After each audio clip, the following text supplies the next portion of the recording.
Fatigué, ma sœur, regarde à Jésus. Oh oui, si tu es abattu, mon frère, regarde à Jésus, parce que il t'a pas oublié. Il t'a pas oublié. Il t'a pas oublié.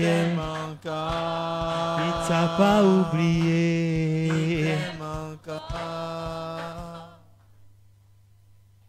Oui, tu nous aimes encore, Seigneur.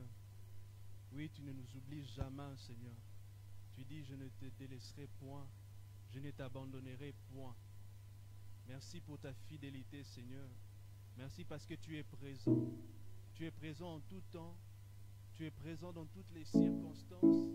Tu es toujours là, Seigneur. Nous te bénissons car tu es Dieu, tu es roi. Tu ne manges jamais, Seigneur Jésus. Sois élevé en ce jour, sois glorifié en ce jour. Voilà pourquoi nous t'acclamons encore en ce jour. Nous t'acclamons, Seigneur. Nous t'acclamons.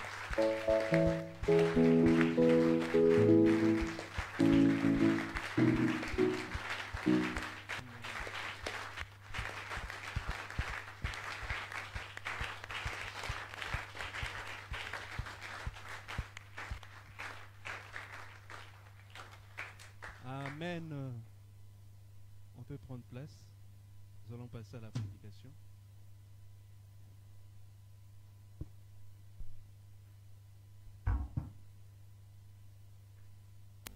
Que la gloire soit rendue à notre Dieu. J'ai l'impression que ça ne passe pas bien. Que la gloire soit rendue à notre Dieu. Ce chant a été prophétique. Il a dit, regarde à Jésus. Regardons toujours à Jésus. Tel sera le thème de notre prédication ce matin. Gardons nos yeux fixés sur Jésus. Gardons nos yeux fixés sur Jésus. Il est élevé au-dessus de toutes choses. Élevé au-dessus des circonstances, élevé au-dessus de ce qu'on peut vivre, élevé au-dessus des maladies, de nos incapacités, de toutes les choses. Il est élevé. Nous devons garder nos yeux fixés sur lui.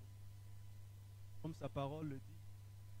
De même que le serpent de Rein fut élevé dans le désert, lui aussi, il devait être élevé pour que nous ayons le regard sur lui. Le Seigneur nous promet la gloire. La grande gloire. Il dit la gloire à venir est grande. Mais pour arriver à cette gloire, il nous faut persévérer. Il nous faut persévérer. Ça ne sera pas facile. Rappelez-vous, lorsque les enfants d'Israël vont sortir d'Égypte, Dieu promettait de grandes choses. Il disait que je vais vous amener dans le pays où coule le lait et le miel. Mais ils sont passés par le désert. Je ne sais pas comment tu as vécu cette année. On a dit la gloire à venir est grande. Mais avant la gloire, il y a quelque chose qui se passe avant la gloire. Mais le Seigneur nous encourage encore aujourd'hui. Il nous dit, gardons les yeux fixés sur lui et lui seul. Ne regarde pas les circonstances qui t'entourent. Ne regarde pas à tes incapacités. Ne regarde pas à ce qui peut te faire peur, te faire douter. Garde les yeux fixés sur Jésus. Nous lirons 3 textes ce matin. Les 2 premiers textes sont à titre exemplaire. Et le 3e texte sera pour nous notre texte de base. Le premier texte, nous sommes dans Matthieu, le chapitre 15, le verset 21 au verset 28. Si on peut se tenir debout pour recevoir la parole de Dieu. Je suis dans la version Semeur. Matthieu chapitre 15, le verset 21 au verset 28. La Bible dit, en quittant cet endroit, Jésus se rendit dans la région de Tyr et de Sidon. 22. Et voilà qu'une femme cananéenne qui habitait là vint vers lui et se mit à crier, Seigneur, fils de David, aie pitié de moi. Ma fille est sous l'emprise d'un démon qui la tourmente cruellement. Mais Jésus ne lui répondit pas un mot. Ça nous rappelle l'étude biblique, l'officier du roi. Comment Jésus il a bien répondu. Ses disciples s'approchèrent de lui et lui dirent, « Renvoie-la, car elle ne cesse de nous suivre en criant. » 24. C'est à quoi il répondit, « Ma mission se limite aux brebis perdues du peuple d'Israël. » Mais la femme vint se prosterner devant lui en disant, on voit la persévérance. « Seigneur, viens à mon secours. » Il lui répondit, « Il ne serait pas juste de prendre le pain des enfants de la maison pour le jeter aux petits chiens. » C'est dur. 27. « C'est vrai, Seigneur, reprit-elle. Et pourtant les petits chiens mangent les miettes qui tombent de la table de leur maître. » Alors Jésus dit, « Ô femme, ta foi est grande. Qu'il en soit donc comme tu le veux. » Et sur l'heure, sa fille fut guérie. Deuxième texte, Matthieu chapitre 15, toujours. Donc je pense que j'ai oublié le texte. Ce n'est pas Matthieu 15. Je pense que c'est Matthieu 14. J'ai mal noté le texte ici. Là où on parle de Jésus qui va marcher sur l'eau. Et il y a Pierre qui va aussi essayer de le suivre. Essayez de m'aider avec le texte parce que j'ai copié-collé, mais je n'ai pas changé le texte. Mais je lirai quand même la parole de Dieu. Voilà, 14, 22. La Bible dit, « Aussitôt après, Jésus pressa ses disciples de remonter dans la barque et pour qu'ils le précèdent de l'autre côté du lac, pendant qu'il renverrait la foule. » Verset 23. Quand tout le monde se fut dispersé, il gravit une colline pour prier à l'écart. À la tombée de la nuit, il était là, tout seul. 24. Pendant ce temps, à plusieurs centaines de mètres au large, la barque luttait péniblement contre les vagues, car le vent était contraire. Vers la fin de la nuit, Jésus se dirigea vers ses disciples en marchant sur les eaux du lac. Quand ils le virent marcher sur l'eau, ils furent pris de panique. « C'est un fantôme » dirent-ils.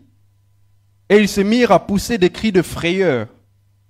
Mais Jésus leur parla aussitôt. « Rassurez-vous, leur dit-il, c'est moi, n'ayez pas peur. » Alors Pierre lui dit, « Si c'est bien toi, Seigneur, ordonne-moi de venir te rejoindre sur l'eau. » Il était audacieux, le monsieur.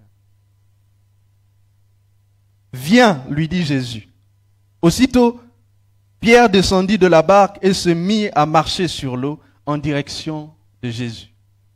On a dit la gloire à venir est grande. On y a cru au début. On a commencé à avancer. Mais quand on remarque les choses maintenant autour, ça devient compliqué. Mais quand il remarqua combien le vent soufflait fort, on a eu de projets, on a dit on va atteindre 300 personnes. Mais quand on avance, on remarque des choses, on n'arrive plus à y croire. Mais quand il remarqua combien le vent soufflait fort, il prit peur et, comme il commençait à s'enfoncer, il s'écria « Au secours, maître ! Au secours, Seigneur !» Immédiatement, Jésus lui tendit la main et le saisit. « Ta foi est bien faible, » lui dit-il. « Pourquoi as-tu douté ?» 32. Puis ils montèrent tous deux dans la barque. Le vent tomba.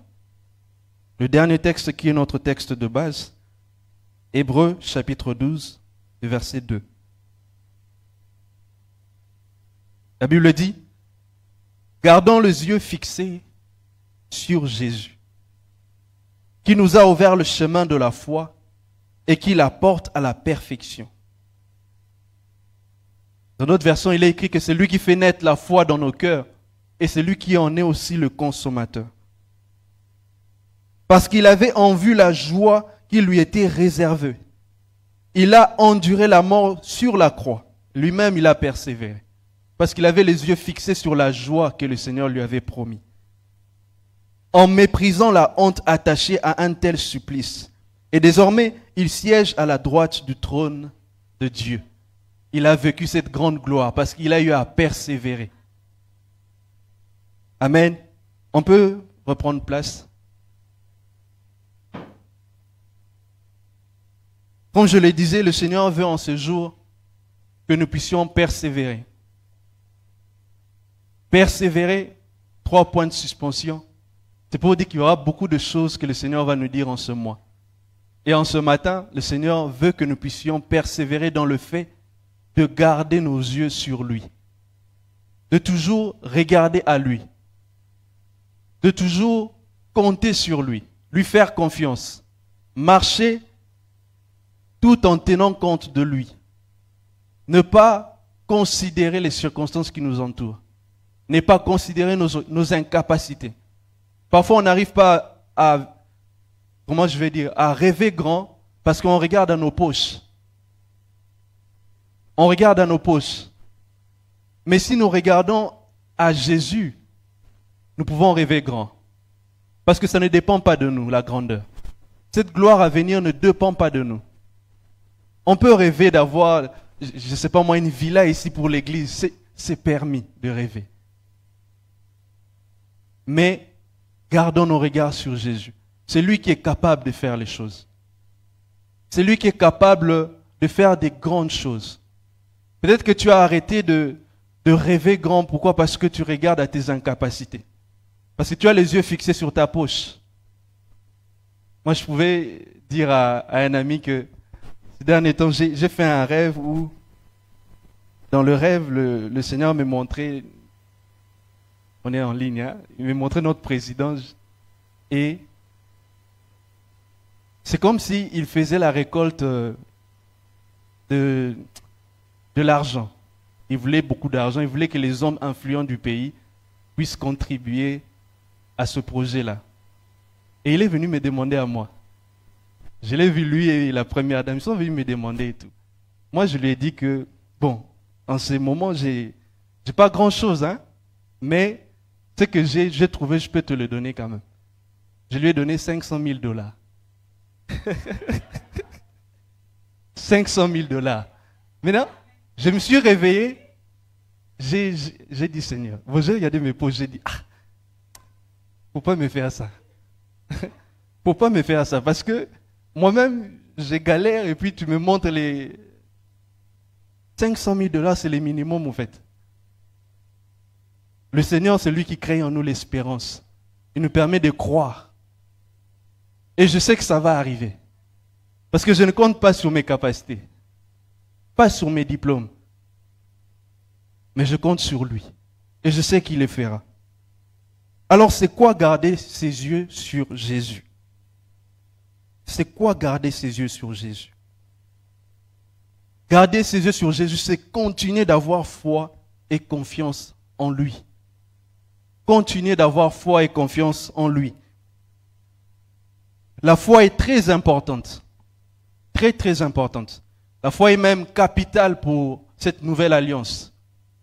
Vous savez, lorsque les gens sont en relation, c'est une alliance qui est en train d'être formée.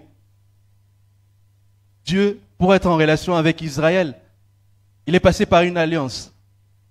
Et on voit bien que l'alliance, c'est comme un contrat de travail. Il y a des clauses dans cette alliance, il y a des signatures qu'on met dans l'alliance. Et il nous faut respecter ces clauses-là. Et on voit bien que pour qu'un être spirituel soit en alliance avec un être physique, l'alliance, souvent, ça passe par le sacrifice du sang. On voit qu'il y a effusion de sang quelque part. Dans l'ancienne alliance, on voit bien que le Seigneur demandait à ce que les hommes puissent pratiquer la circoncision. Il y a le sang là-bas. Et dans la nouvelle alliance, nous voyons que c'est grâce à Jésus que nous pouvons entrer dans cette nouvelle alliance. Mais une des importances de la foi, c'est que la foi, c'est comme notre signature à cette nouvelle alliance. Pour accéder à cette nouvelle alliance, il faut la foi.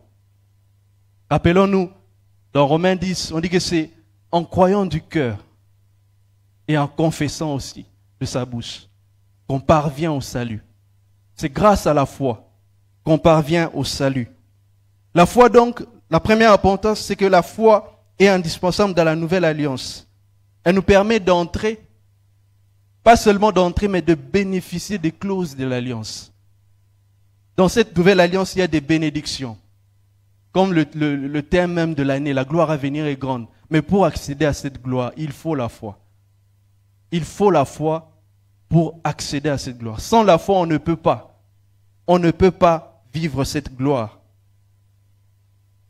La deuxième importance, c'est qu'il est impossible d'être agréable à Dieu sans la foi. Impossible. Impossible d'être agréable à Dieu sans la foi.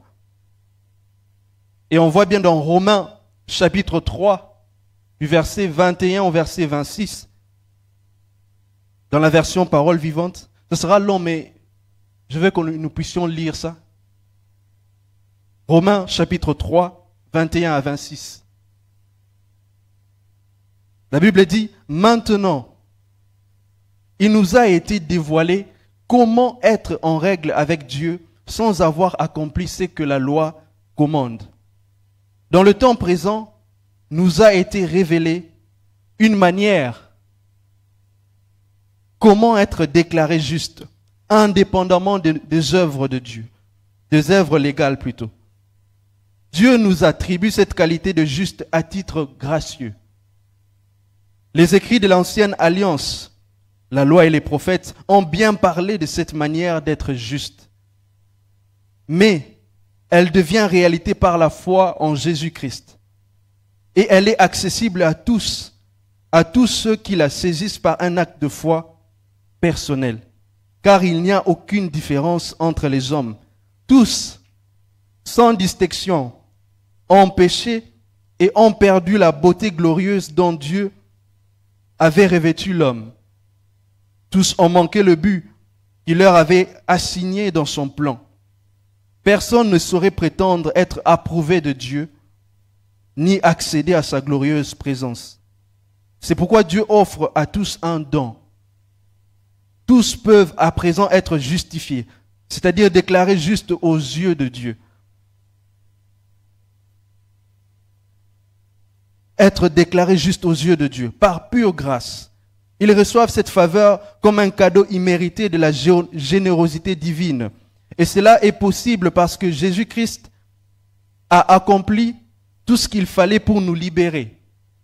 Parce qu'il s'est donné lui-même en rançon pour nous. 25.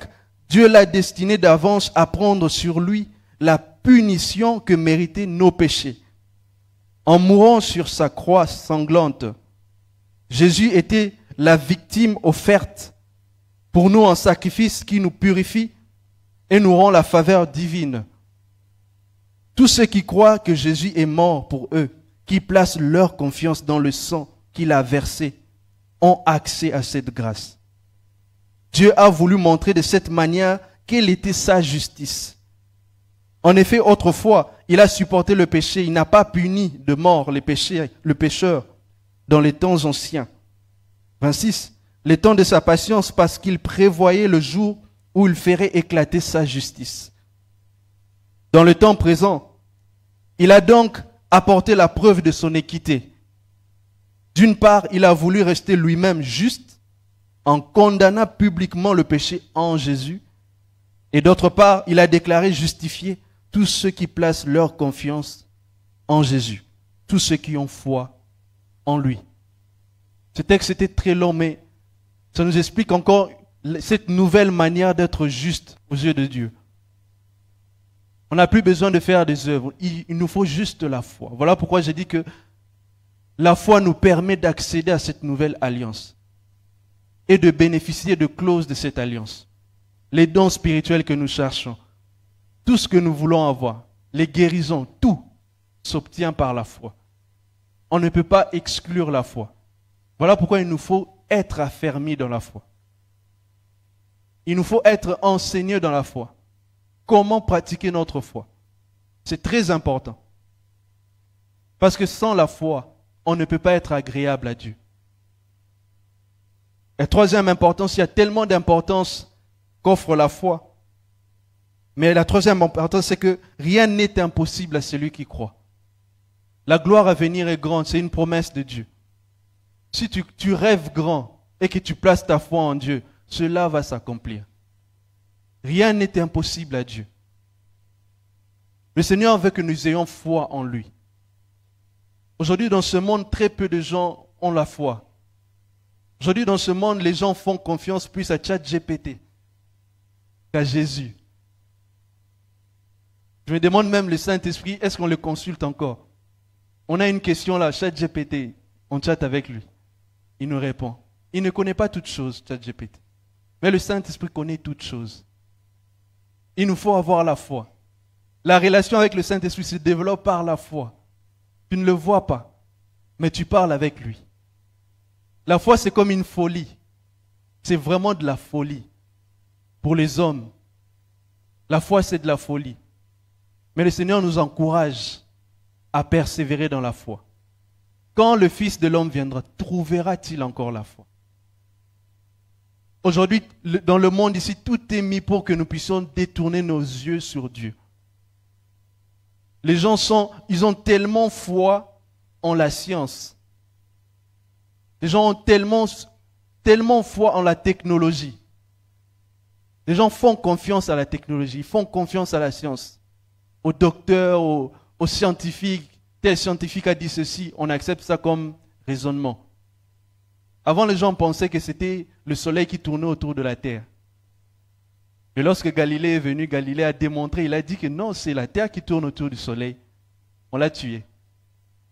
Mais aujourd'hui, maintenant, nous tous, nous croyons que c'est la terre qui tourne autour du soleil. Les gens font confiance à la science. La véritable science, c'est Dieu. C'est lui qui est la science parfaite. Celui qui a tout créé. Faisons-lui confiance.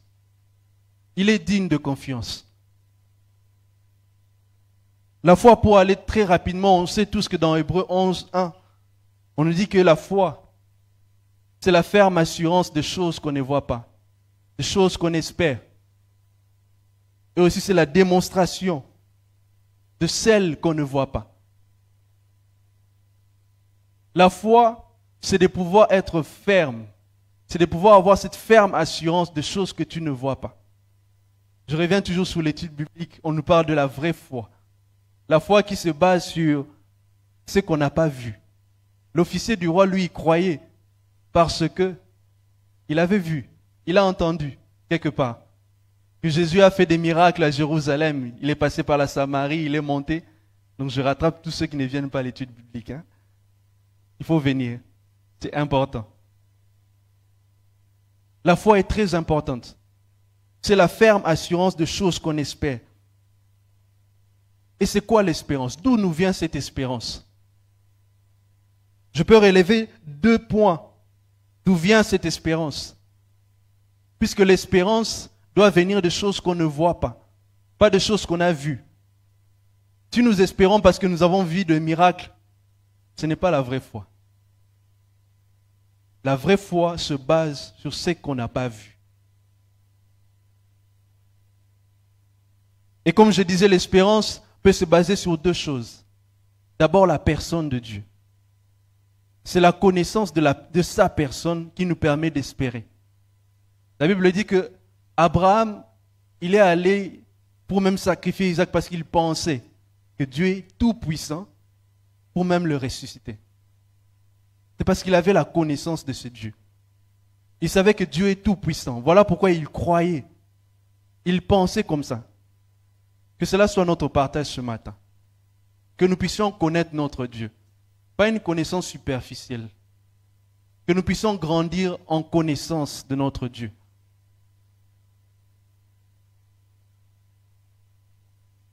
Et la deuxième source de notre espérance, c'est sa parole. Dieu, par sa parole, crée de l'espoir en nous. Il crée de l'espérance en nous. Il dit dans Jérémie 29, verset 11, « Car je connais le projet que j'ai formé sur vous, dit l'Éternel, projet de paix et non de malheur, afin de vous donner un avenir et de l'espérance. Sa parole est source d'espérance. Quand vous méditez beaucoup la Bible, cela va créer beaucoup d'espérance à vous. Et quand vous avez cette ferme assurance de cette espérance-là, c'est comme ça que la foi naît.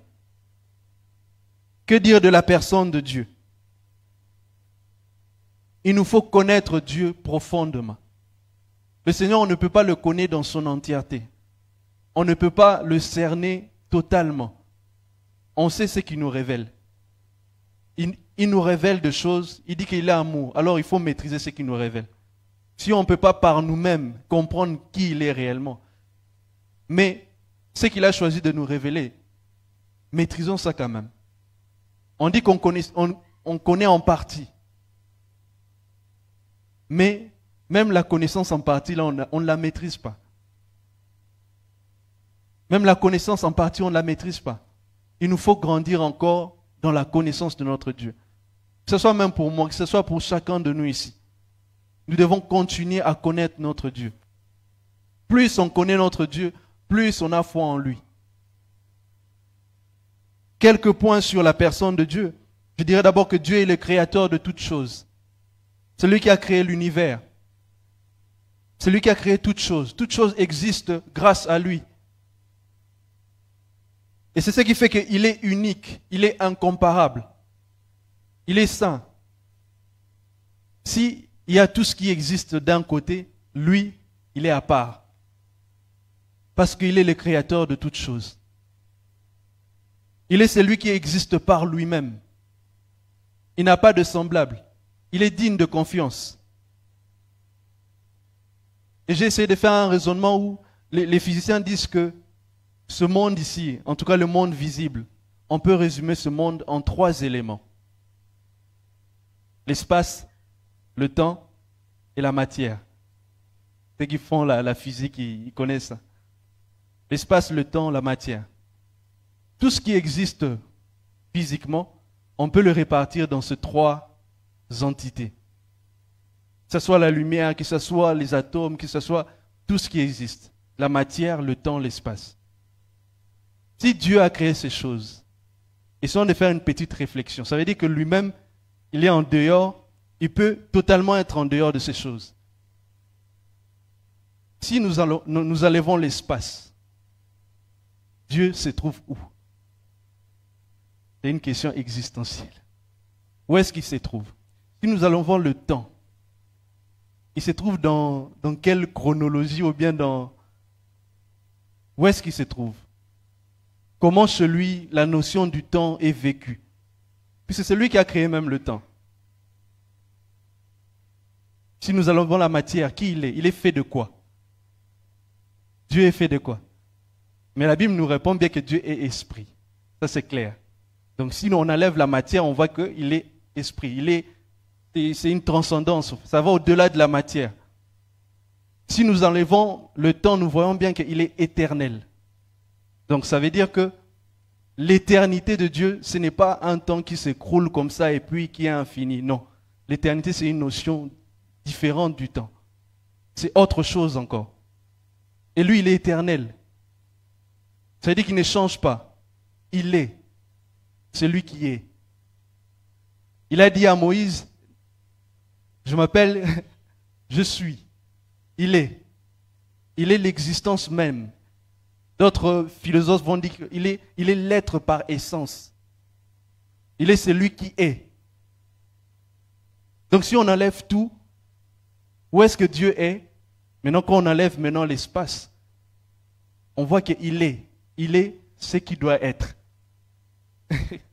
Parfois il est compliqué à expliquer parce qu'il est infiniment grand, infiniment majestueux. On ne peut pas le comparer à une personne. On dit que l'univers continue, on parle de l'expansion de l'univers. Déjà, avec toute la technologie, on n'arrive même pas à voir certaines étoiles. Mais on dit que cet univers-là, certains pensent que c'est infini. Or, l'univers-là, la Bible dit que l'univers est entre les mains de Dieu. Quelque chose d'infini entre les mains de Dieu. Mais lui, qui est-il? Où est-ce qu'il est? Quand on se pose ce genre de questions, on se rend compte qu'il est tellement grand et digne de confiance. Notre Dieu n'est pas comparable aux hommes. S'il y a les hommes qui sont infidèles, lui, il est fidèle. Lui, quand il promet, c'est qu'il a déjà fait. Il dit que la lumière soit, et la lumière fut. Lui-même, dans sa nature, il a la foi en lui. Il peut juste venir ici, il peut dire un cheval, le cheval apparaît. Il peut dire ça, ça se manifeste. Pourquoi? Parce qu'il est tellement grand. Et connaître sa nature, approfondir sa connaissance dans sa nature, ça nous permet encore de plus croire. Parce que même s'il y a des situations difficiles, nous savons que lui, il est capable. Aucune situation n'est difficile devant lui. Aucune situation n'est difficile devant lui. Par conséquent, il est omniprésent. Il est partout au même moment. Il ne peut se retirer d'un espace quelconque. Il ne peut pas le faire. Il ne peut pas se contredire. Il est partout. Son être exige qu'il soit partout. Il ne peut pas faire autrement. On dit même dans les ténèbres, il est là. Même là où le diable fait ses plans pour ta vie, Dieu est là. Il ne peut pas se retirer de là. Mais comment ne pas faire confiance à ce Dieu-là? Celui qui connaît le projet de l'ennemi. Il maîtrise même le projet de l'ennemi sur ta vie. Comment ne pas lui faire confiance? Comment ne pas lui suivre? Il est celui qui est partout. Il est celui qui connaît toutes choses. Non seulement il connaît, mais il maîtrise toutes choses. Il maîtrise le nombre de fourmis qu'il y a sur la terre.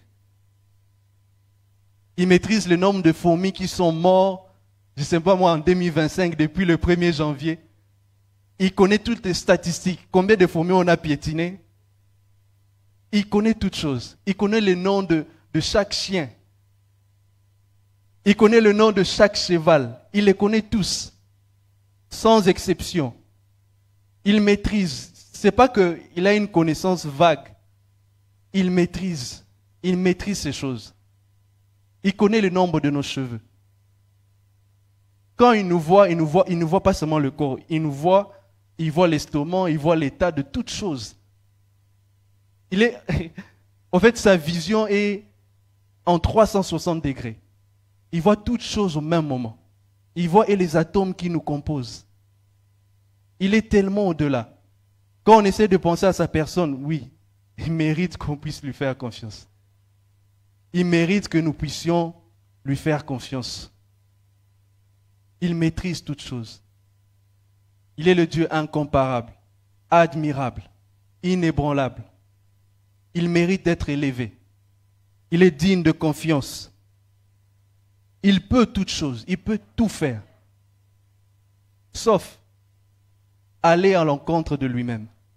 La Bible dit que même quand nous sommes infidèles, il demeure fidèle car il ne peut se régner lui-même. Quand il agit dans sa fidélité, dans son amour, dans sa justice. Il respecte tout ce qu'il est. Il ne peut pas se contredire. Dieu a tant aimé le monde. Voilà pourquoi Jésus est venu pour nous sauver. Jésus est venu nous sauver parce qu'il fallait respecter la justice de Dieu. Malgré qu'il nous aime, mais sa justice demande à être respectée. Sa sainteté demande à être respectée. Dieu est juste, il est droit, il est fidèle, il est vrai. Quand il dit une chose, c'est que c'est vrai.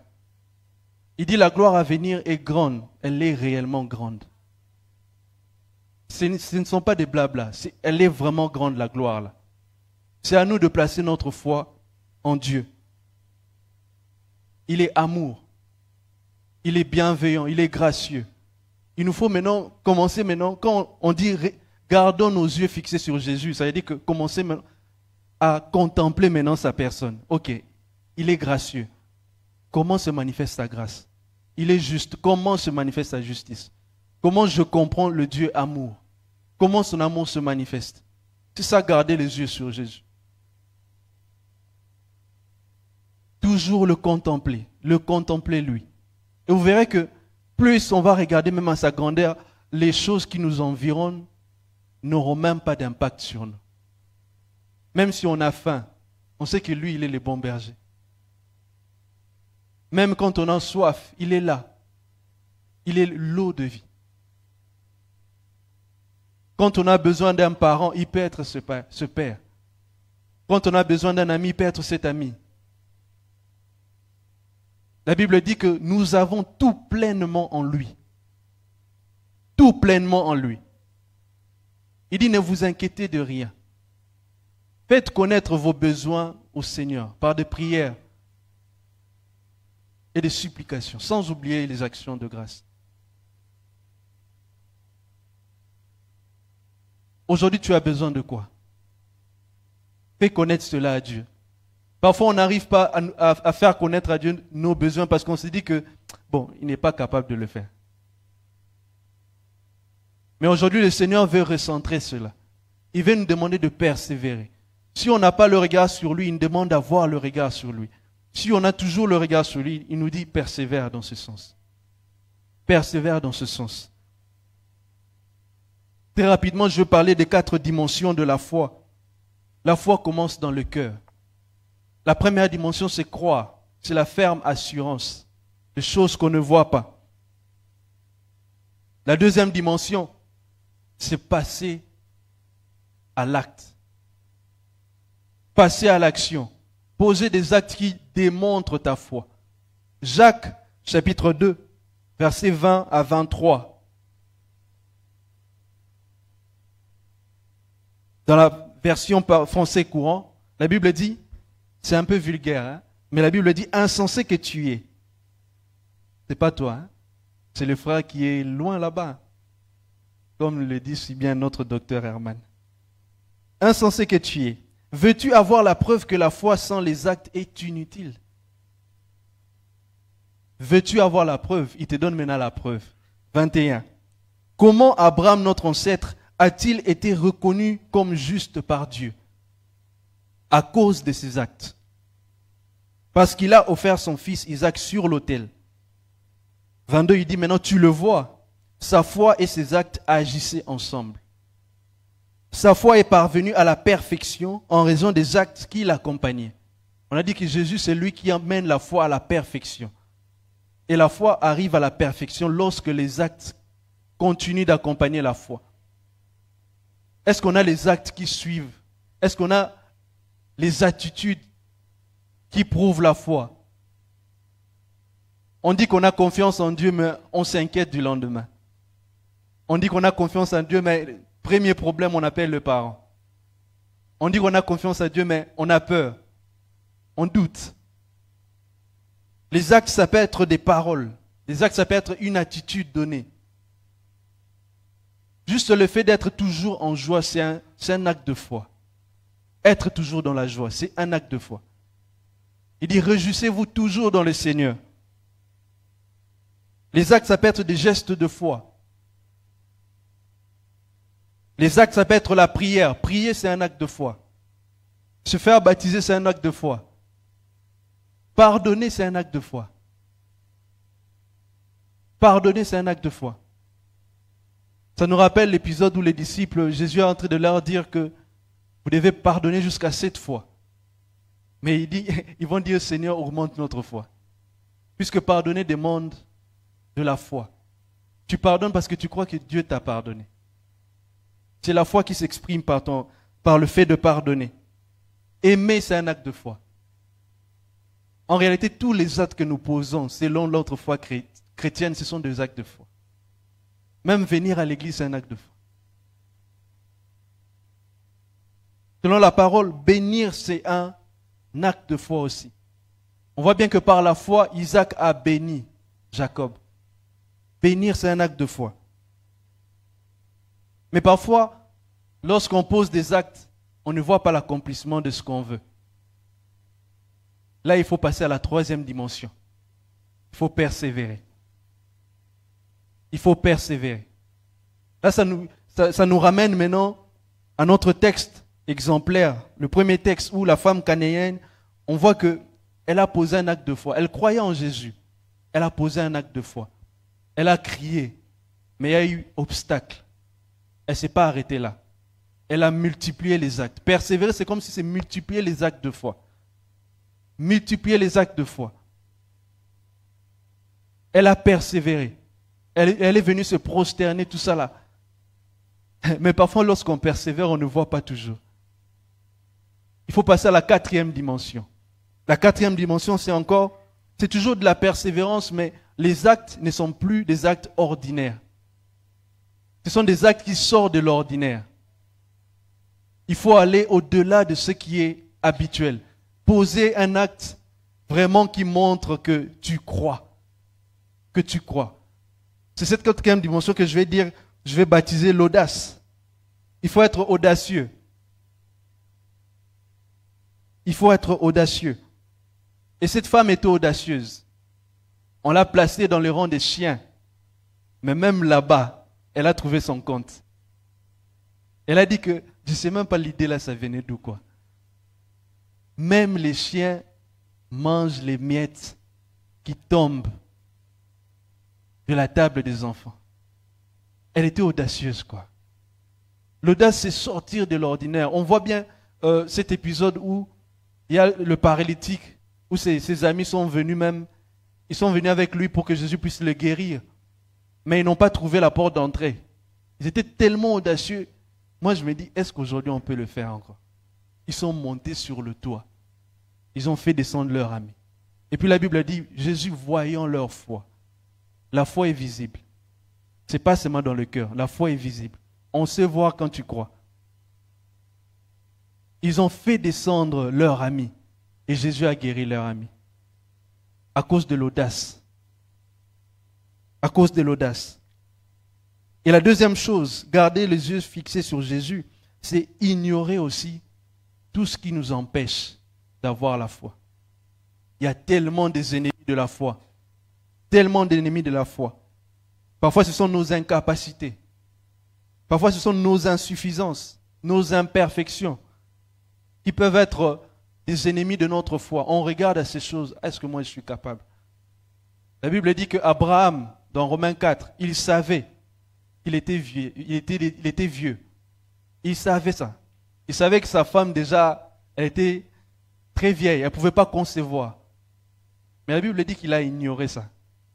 Est-ce qu'on est capable d'ignorer les choses qui nous entourent, les choses qui nous empêchent d'avoir foi en Jésus? Il faut les ignorer. Ce n'est pas facile. Il arrive à tout le monde de douter. Voilà pourquoi le Seigneur savait. Il a envoyé le Saint-Esprit pour nous aider dans nos faiblesses. Mais il nous faut avoir cette volonté de pouvoir ignorer les choses qui nous entourent, les choses qui font en sorte qu'on n'ait pas foi en Dieu. Il faut les ignorer. Et lorsqu'on remarque cela, lorsqu'on tient compte de ces choses, cela permet à ce qu'on ne puisse pas arriver au but. La gloire à venir est grande, mais il est possible de ne pas vivre cette gloire. Si on commence à considérer les manquements. On voit bien avec le deuxième texte exemplaire où Pierre, il a dit, si c'est toi Seigneur, ordonne que je puisse venir. Il est parti. Il est monté sur l'eau. Mais après, il a commencé à remarquer le vent, que vraiment, c'est compliqué. Il a commencé à s'enfoncer. Parfois, nous nous enfonçons parce que nous considérons nos manquements. Nous considérons nos insuffisances. Nous considérons ce qui peut nous empêcher d'avoir foi en Dieu. Parfois, nous nous inquiétons. La peur, c'est un ennemi de la foi. Les inquiétudes sont les ennemis de la foi. Au mois d'avril, on nous a dit, n'ayez pas peur. Oui, c'était pour que nous ayons la foi. Nous ne devons pas considérer ces choses. Ayons cette volonté. Demandons au Saint-Esprit, aide-moi à pouvoir ignorer ces choses. Parfois, c'est compliqué, mais le Seigneur est là. Faisons-lui confiance. Et pour finir, le dernier point, c'est ce qui nous arrive lorsqu'on a constamment les yeux fixés sur Jésus. Il y a des choses qui se passent lorsqu'on a constamment les yeux fixés sur lui. Je ne vais pas parler de plusieurs choses, il y a plusieurs choses qui peuvent se passer, mais moi je vais me focaliser sur un point que j'ai trouvé très nécessaire de partager, c'est que nous sommes transformés de gloire en gloire en son image. De gloire en gloire en son image. La gloire à venir est grande, Laissez-moi vous dire que la gloire est rattachée à l'image. Pour vivre la gloire, il faut l'image. 2 Corinthiens chapitre 3, verset 18. La Bible dit, « Or c'est sans voile le visage découvert que nous tous, nous contemplons comme dans un miroir la gloire du Seigneur. Ainsi nous sommes constamment transformés d'après son modèle, pour lui ressembler davantage de jour en jour et en refléter une image toujours plus fidèle. Sa gloire, ça c'est très important, sa gloire devient progressivement nôtre. Sa gloire devient progressivement nôtre. Si nous visons la gloire qui est grande là, il faut que l'image puisse s'imprégner dans notre être. C'est comme si on prenait Jésus et puis on le photocopiait sur toi. Dans le caractère, dans la foi, dans la prière, dans tout. Il faut que Jésus se reflète. Il faut que Jésus se duplique à nous. Et c'est comme ça que la gloire va aller grandissant. Et pour ça, dans cette parole, on nous dit que c'est en contemplant le Seigneur, en ayant le regard fixé sur lui, qu'on est transformé. Je sais aimer l'autre parce que je vois comment Dieu m'a aimé. Je regarde comment lui aime. Ah, lui, il aime comme ça. Même si on lui fait ça, il pardonne. Rappelez-vous de la parabole où le monsieur avait une grosse dette du maître. Il avait une grosse dette, mais le Seigneur lui a pardonné. Et lui, à son tour, il n'a pas pardonné. C'est qu'il n'a pas bien contemplé ce que le maître avait fait. Et il nous faut être transformés en l'image de Dieu. Sa gloire devient progressivement nôtre. Je disais que la gloire est rattachée à l'image. Et regardons dans Colossiens 1, le verset 15. La Bible dit, il est l'image du Dieu invisible. Le premier-né de toute la création. Jésus lui-même est l'image de Dieu. Et quand on le contemple, nous aussi nous sommes transformés progressivement en son image. Quand on parle de l'image, la gloire est rattachée à cette image-là. L'image de Dieu. Dieu est glorieux dans sa personne. Il est tellement glorieux. Et quand sa personne est imprimée dans notre caractère, dans tout ce qu'on est, la gloire là, ça vient aussi. Remarquez bien que dans Genèse chapitre 1, 26 à 28, la domination a été donnée à l'homme. Pourquoi? Parce qu'il portait l'image. Dès qu'on perd l'image, on perd la gloire. L'image, donc la gloire est rattachée à l'image. Il dit, puis Dieu dit, faisons l'homme à notre image, selon notre ressemblance, et qu'il domine sur les poissons de la mer, sur les oiseaux du ciel, sur le bétail, sur toute la terre, et sur tous les reptiles qui rampent sur la terre. La domination est donnée à l'image. C'est parce qu'on a manqué le but. Manqué le but, on a raté d'être cette image encore.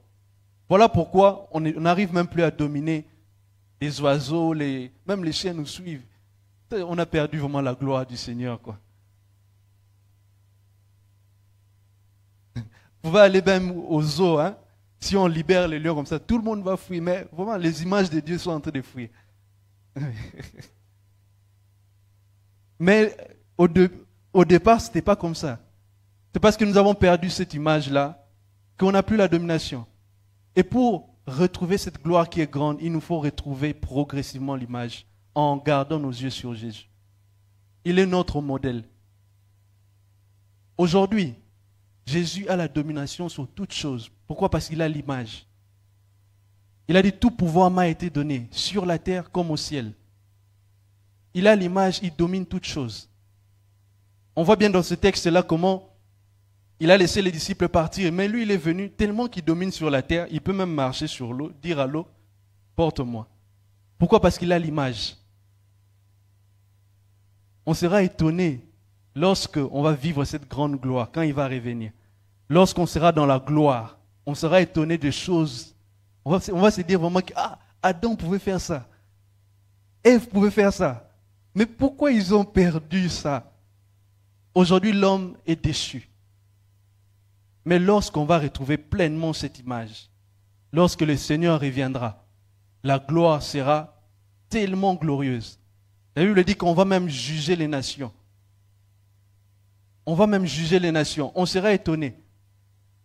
Tu vas dire à ton ami, ok, je suis sur la terre, je vais faire un tour à la planète Mars, j'arrive. Pourquoi? Parce que la gloire, elle est tellement grande. Et aujourd'hui, si on nous posait la question, je suis déjà à la fin, si on nous posait la question de savoir qui est l'homme le plus riche aujourd'hui, l'homme le plus puissant au monde, c'est qui? C'est Donald Trump ou bien c'est une question. Elon Musk, c'est lui le plus riche. C'est Jésus l'homme le plus riche. C'est Jésus l'homme le plus riche. J'étais à Tanger dans le bus quand j'ai réfléchi à ça. Je me suis dit, mais bon, pourquoi Jésus on le compte toujours comme un mort? Mais il est vivant, non? Pourquoi on ne le compte pas? Si le président américain aujourd'hui quitte les États-Unis et part en France, il reste toujours le président des États-Unis, non? C'est pareil. Jésus, il est ressuscité, il est vivant. Il doit être compté parmi tous les vivants. Il est vivant. Il a quitté la terre, c'est vrai. Il est parti, il est reparti au ciel. Mais il reste toujours un homme vivant, comme chacun de nous. Par conséquent, c'est lui le plus riche. C'est lui, en fait, la Bible dit, il est le premier en tout. Il est le plus puissant. Aujourd'hui, c'est lui qui a le pouvoir. Il dit que tout pouvoir m'a été donné sur la terre comme au ciel. Et on s'aventure à dire que le plus riche, c'est Elon Musk. Ce n'est pas lui. Je suis désolé, mais par la foi, nous croyons que ce n'est pas lui. Nous croyons que c'est Jésus. C'est lui le plus puissant, c'est lui le plus grand, c'est lui le plus glorieux. Pourquoi? Parce que un homme, l'influence d'un homme se voit lorsqu'il est là. Quand il vient, souvent chez nous au pays, on était là parfois, vous êtes sur la rue, en train de partir, hein, vous êtes dans la voiture, sur un chemin. Vous allez entendre seulement oui, oui, oui, oui. Vous savez que là, je ne vais pas citer son nom, c'est elle, le béton qui est en train de passer. Les gens sont en train de s'écarter, tout ça là. Certaines personnes sortent les appareils photo pour filmer. C'est comme si tout s'arrêtait. Pourquoi? Parce que c'est un homme influent. Mais Jésus, quand il va revenir, tout va s'arrêter. Tout va s'arrêter. Les gens seront dans les avions vont commencer à faire comme ça. C'est comme si on avait juste éteint l'interrupteur comme ça. Les avions vont commencer à tomber. Il y aura des trains qui vont partir sans s'arrêter. Il y aura... Pourquoi? Parce que l'influence de la personne, quoi, il domine. Quand il reviendra, ce sera comme ça. Il y a certaines personnes qui vont juste... ils commencent à voler, ils sont partis là. Parce que Jésus, il porte l'image de Dieu.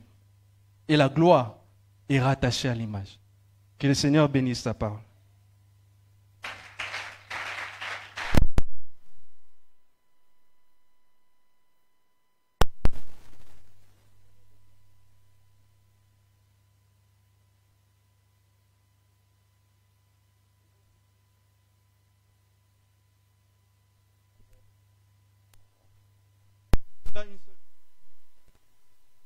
Garder mes yeux sur toi.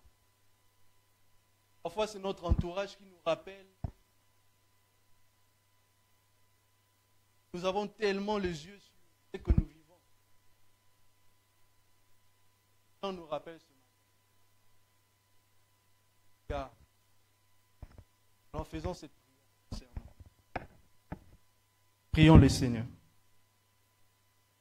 Seigneur, nous voulons avoir le regard fixé sur toi. Seigneur, nous sommes faibles. Mais toi, tu es notre force, Seigneur. Nous voulons avoir les yeux fixés sur toi et toi seul, Seigneur. Papa, parfois nous passons par des difficultés, parfois nous passons par des circonstances compliquées. Parfois nous rêvons grand, Seigneur, Père, mais nous voyons que le vent est contraire. Nous rêvons grand, Seigneur Jésus, mais nous voyons que tout ce que nous vivons ne correspond pas à nos rêves, Seigneur. C'est comme si les choses s'empiraient. Mais tu nous demandes d'avoir les yeux fixés sur toi, Seigneur. Aide chacun de nous, Jésus. Toi qui es le plus puissant, toi qui es le plus grand, le plus élevé, toi qui domines sur la terre, sur le ciel, toi qui as la clé du séjour de mort et de la mort. Oui, Père, aide-nous. Aide-nous, Seigneur. Aide-nous à avoir le regard fixé sur toi. Père, je prie, Seigneur, pour nos cœurs. Là où nous doutons, Seigneur Jésus, aide-nous à croire. Aide-nous à croire, Seigneur. Ce n'est pas toujours facile, Seigneur. C'est en tant qu'humains, parfois nous avons toujours nos yeux fixés sur la réalité quotidienne, Seigneur. Mais aujourd'hui, tu nous rappelles que nous devons avoir la foi. Tu nous rappelles, Seigneur Jésus, que nous devons fixer nos regards sur toi, Seigneur, et constamment les diriger vers toi, Jésus. Aide-nous, Seigneur. Aide-nous à être comme toi. Tu nous as parlé de ton image. Nous voulons être à ton image. Nous voulons être amour. Nous voulons être saints. Nous voulons être purs, Seigneur Jésus. Nous voulons nous conserver pour toi. Nous voulons pardonner. Nous voulons refléter ta gloire, Seigneur. Tu dis, Seigneur Jésus, que on n'allume pas une lumière, une lampe pour la mettre par terre. Oui, c'est quand on a ton image qu'on commence à beaucoup briller. Et tu es obligé de nous élever, Seigneur. Tu es obligé, Seigneur, de nous mettre à une telle position élevée parce que nous portons ton image, Seigneur. Le but pour lequel tu nous as créés, c'est que nous puissions refléter ta personne.